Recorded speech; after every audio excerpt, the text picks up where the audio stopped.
Hi guys, and welcome to this quick start guide on how to use AXIBO's tracking feature. Now this is a very simple video of AXIBO's tracking. There are a lot of cool things that are available and new features are coming out for AXIBO's tracking like every month. So please stay tuned, check the documentation, download the app and update your AXIBO and make sure that you check out what is currently available. So what is tracking? Tracking is using AXIBO to follow something. And you can use this for interview shots, you can use it for product shots, you can use it for all kinds of different things. Let's say that you want to just track a sports player or a dancer moving around, or you want to track somebody who's talking in a big field, like maybe you want to do different things like that. This is perfect. Now we have two tracking sources, and our sources are what do we want to track from. We can track from our camera, and we can track from our integrated camera. So if we have this and we have a really zoomed in lens and we want to track from that, we can. Or we can track from the integrated one. The benefit of the integrated camera is that it's very high speed, and you'll notice that once you play around with AXIBO. If you want to see tracking via HDMI, check out our interview video. That's a really good demonstration of how this works.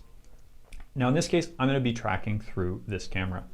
Now whatever is your active feed when you start tracking is the one that is going to be used. So let's take a look at the app and get into it.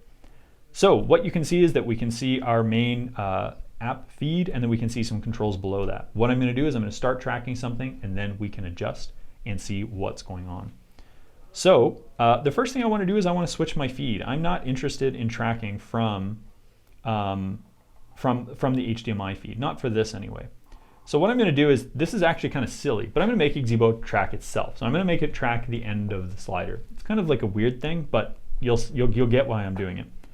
So what I'm going to do is all I need to do is click on the object that I want to track, and I'm going to track it, and it's going to track it automatically. And what that means is it's going to keep it in the area of the frame that you want it to be in.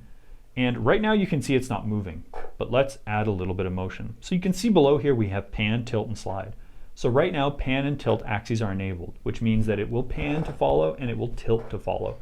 If you disable some of those axes, it'll only follow on one. And this can be really handy and really critical for making a smooth shot. For example, disabling tilt is quite common with interview shots. Let's enable some slide. So when we enable slide, AXIBO is going to start sliding. So now what you can see is we can also turn the speed up. And again, I'm using the high torque slider for this. Is you can see that AXIBO is actually tracking itself. So it's tracking the end of the unit here, and it's moving and it's panning and tilting in order to track that thing. So again, this is the arbitrary object tracker, which means that you can just track anything.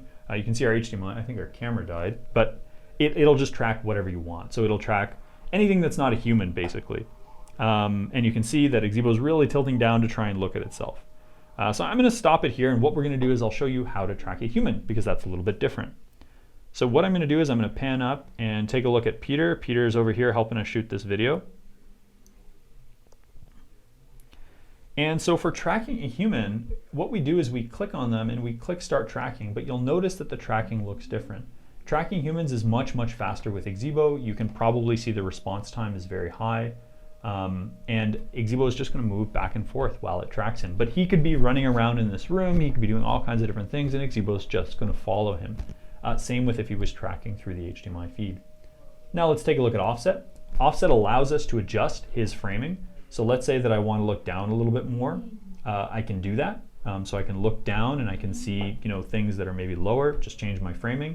And I can do the same thing with going left to right. So I can change where he is in the field of view. Finally, in settings, I can change my pan and my tilt speed. So these are very interesting settings. So right now, if Peter were to move his head back and forth, what you can see is that AXIBO is tracking him pretty quickly. So it moves with him. But in some cases that might make your shot jittery if the subject isn't moving quickly, in which case we want to turn the pan speed down lower. So you want to tune these settings depending on what you're doing, and I recommend that you practice with this, just tracking yourself. You don't even need to be behind the camera, tracking yourself so that you get an idea of the settings. And then tilt speed is the same, so if he was to move up and down, you would see that tilt transition, so you can see he was looking down and then up. And then transition speed. Transition speed is used if we want to transition between objects. How fast do we want to do that? Or if Peter hides behind a tree and we can't track him anymore and he shows up again, how quickly do we want to start following him again? So transition speed, you can usually leave at half, and it covers most applications. So we can also select specific objects to track. Looking at the feed, the green points are points that are solid. Those are points that are really, really good and very trackable. So for example, if I was to switch to upper body, it would start tracking his upper body instead of his head. You can also track hands as well, but you can see because of our poor lighting, it's going to be difficult for me to track his wrists. So you may want to adjust your lighting depending on what it is that you're trying to do with your tracking. So finally, we can kill it or we can end it by hitting the X button. And that is the basics of how tracking work. Now, one thing that you should be aware of is that we're in a very safe environment here, but AXIBO will happily move 360 degrees and up and down to try and track things. So maybe you're trying to track a dog and it runs away and runs underneath the camera, and AXIBO tries to look down and it smacks its own lens.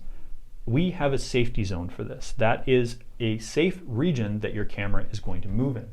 So what we do is we click the safety zone button and we can set the bottom, set, and then we can set the top.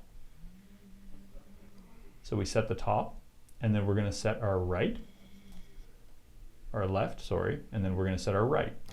And now, when AXIBO's tracking, it's only going to track inside this little safety zone that we set. It's like a little box that AXIBO won't move outside of, which is really handy to keep things safe. So I hope this was helpful. Please try tracking. We'd love to hear about anything you guys are doing with tracking. Enjoy, and please make sure that you test this feature before using it in the field.